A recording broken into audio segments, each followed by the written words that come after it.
یا رسول اللہ دہائی ہے دہائی، سب سرکار کو پکارنے لگیں گے. حضرت جبریل امین علیہ السلام واپس آئیں گے رب کی بارگاہ میں. رب تعالیٰ ارشاد فرمائے گا جبریل امت محمدیہ کا حال کیا ہے؟ عرض کریں گے پروردگار تو اپنے بندوں کا حال زیادہ جاننے والا ہے.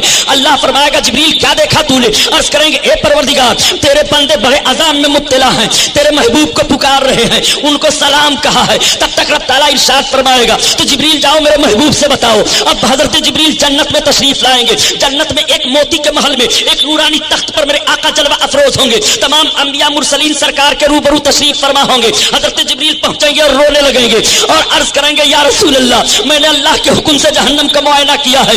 آپ کی امت جو اپنے گناہوں کے سبب بلا توبہ مری تھی اور جہنم میں ڈال دی گئی ہے وہ آپ کو پکار رہے ہیں. اتنا سننا ہوگا. میرے سرکار فرمائیں گے لبیک یا امتی لبیک، اے میری امت میں حاضر ہوں حاضر ہوں. اس کے بعد میرے سرکار اپنا سر سجدہ میں رکھ دیں گے اور رونے لگیں گے.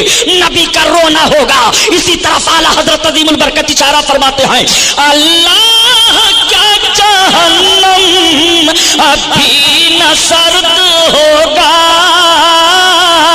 رو رو کے مصطفیٰ نے دریا بہا دیے ہیں، دریا بہا دیے ہیں. نعرہ تکبیر، نعرہ رسالت، علماء اہل سنت، مسلک اعلیٰ حضرت. رو رو کے مصطفیٰ نے دریا بہا دیے ہیں، دریا بہا دیے ہیں.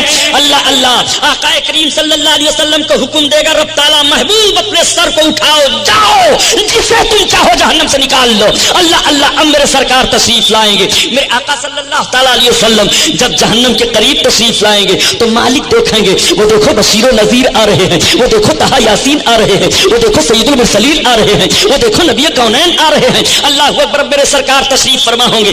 مالک استقبال کریں گے اور سلام عرض کریں گے. آقا فرمائیں گے مالک میری امت کا حال کیا ہے؟ عرض کریں گے یا رسول اللہ بڑا برا حال ہے، وہ عذاب الہی میں مبتلا ہیں.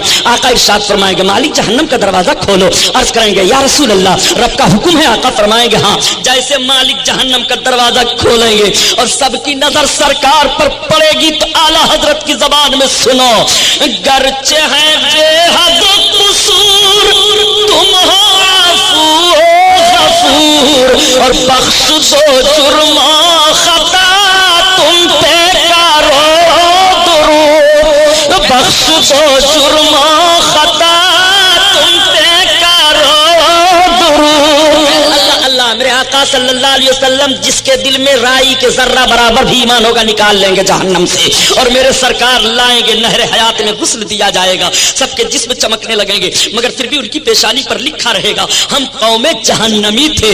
یہ میرے سرکار کی آخری شفاعت ہوگی. آقا کریم صلی اللہ تعالیٰ علیہ وسلم سے عرض کریں گے سب یا رسول اللہ ہم لوگوں کی پیشانی پر اب بھی لکھا ہے ہم قوم جہنمی تھے. تو جو لوگ پہلے سے جنت میں ہیں وہ سب دیکھ دیکھ کر کے ہم لوگوں کا چرچا کر رہے ہیں کہ یہ سب لوگ جہنم سے نکل نکل کر آئے ہیں. میرے آقا آپ دعا فرما دیں. میرے سرکار دعا فرمائیں گے وہ تحریر بھی ختم ہو جائے گی اور سب کی پیشانیاں چمکنے لگیں گی 14ویں رات کے چاند کی طرح سے.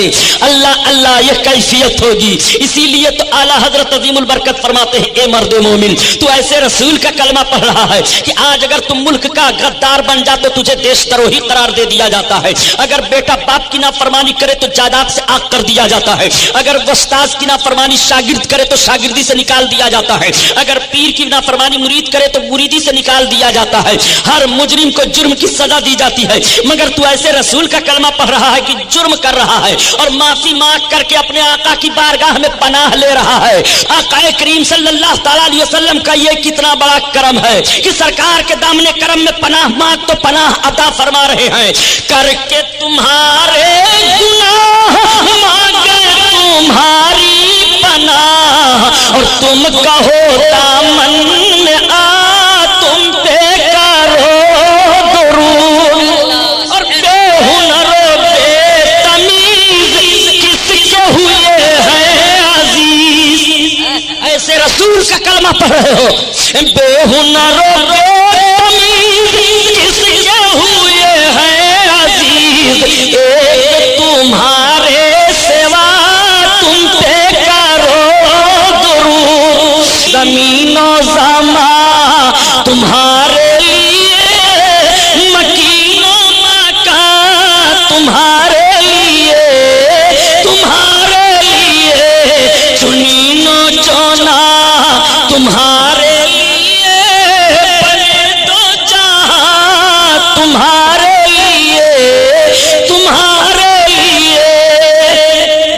کائنات رضائے مصطفیٰ زندہ باد، جشن امام احمد رضا پائندہ باد، وما علینا الا البلاغ۔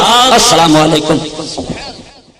مکہ معظمہ کے شیخ العلماء محافظ کتب حرم علامہ سید شاہ اسماعیل خلیل رحمت اللہ تعالی علیہ اعلی حضرت کے بارے میں فرماتے ہیں، لو قیل فی حقہ انہ مجدد ھذا القرن لکان حقا و صدقا، یعنی اگر ان کے حق میں کہا جائے کہ وہ اس صدی کے مجدد ہیں تو بے شک حق وہ صحیح ہے۔ مدینہ منورہ کے شیخ العلماء حضرت علامہ موسیٰ علی شامی ازہری احمدی درویری مدنی اعلی حضرت کے بارے میں فرماتے ہیں کہ وہ اماموں کا امام اور مجدد ہے اس امت کے امور دینیہ کا، جو قلوب کی تائید اور یقین کے نور سے آراستہ ہے۔ شیخ احمد رضا خان اللہ تعالی آپ کو دنیا و آخرت میں قبول و رضوان عطا فرمائے۔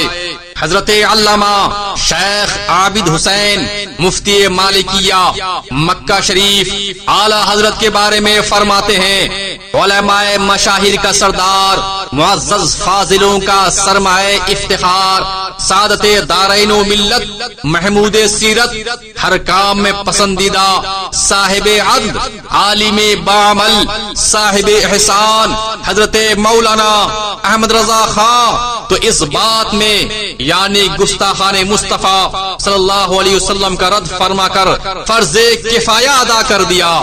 شیخ سعید بن سید محمد الغزی شیخ الدلائل مدینہ شریف فرماتے ہیں، جب شک و شبہ کی اندھیری رات چھا جاتی ہے تو وہ اپنے علم کے آسمان سے 14ویں کا چاند چمکاتا ہے۔ اس طرح نسلاً بعد نسل علماء کاملین و ناقدین کے ہاتھوں شریعت مطہرہ تغیر و تبدل سے محفوظ رہی، اور ان جلیل القدر علماء میں سے زیادہ سمجھ اور عظیم علم رکھنے والے حضرت مولانا احمد رضا خان ہیں۔ حضرت علامہ شیخ سید محمد علوی مالکی قاضی القضات مکہ شریف اعلی حضرت کے بارے میں فرماتے ہیں، ان کی محبت سنیت کی نشانی اور ان سے دشمنی گمراہی کی علامت ہے۔ مکہ شریف کے زبردست عالم دین حضرت مولانا شیخ عبد الرحمن مکی رحمت اللہ تعالی علیہ فرماتے ہیں کہ مکہ شریف کے علماء جب امام احمد رضا فاضل بریلوی سے ملتے تو ان کا ہاتھ چومتے اور اتنے ادب سے پیش آتے کہ میں نے کسی ہندوستانی عالم کی اتنی عزت و تعظیم ہوتی کبھی نہیں دیکھی۔ دنیا کے مختلف علاقوں سے ہر سال ہزاروں قافلے مکہ شریف میں اترتے ہیں، جن میں ایک سے ایک عالم فاضل اور صاحب کمال ہوتے ہیں، لیکن جو پذیرائی اور تعظیم و احترام آپ کا کیا جاتا ہے وہ کسی دوسرے کو نصیب نہیں۔ مدینہ شریف کے عظیم المرتبت عالم دین حضرت علامہ مولانا شیخ ضیاء الدین قادری قدسہ سرہ فرماتے ہیں، اعلی حضرت عظیم البرکت امام اہل سنت مجدد دین و ملت وحید عصر فرید دہر امام حمام علامہ شاہ عبد المصطفیٰ محمد احمد رضا خان قادری برکاتی بریلوی قدسہ سرہ اس صدی کے مجدد برحق حقیقی معنوں میں اسلام کے ستون اور سنت کے محافظ تھے۔ سیدنا اعلی حضرت عظیم البرکت رضی اللہ تعالی عنہ اپنے اوصاف دینی، خدمات علمی اور عظیم الشان تجدیدی کارناموں کے سبب اپنے عصر کے منفرد بطل جلیل تھے۔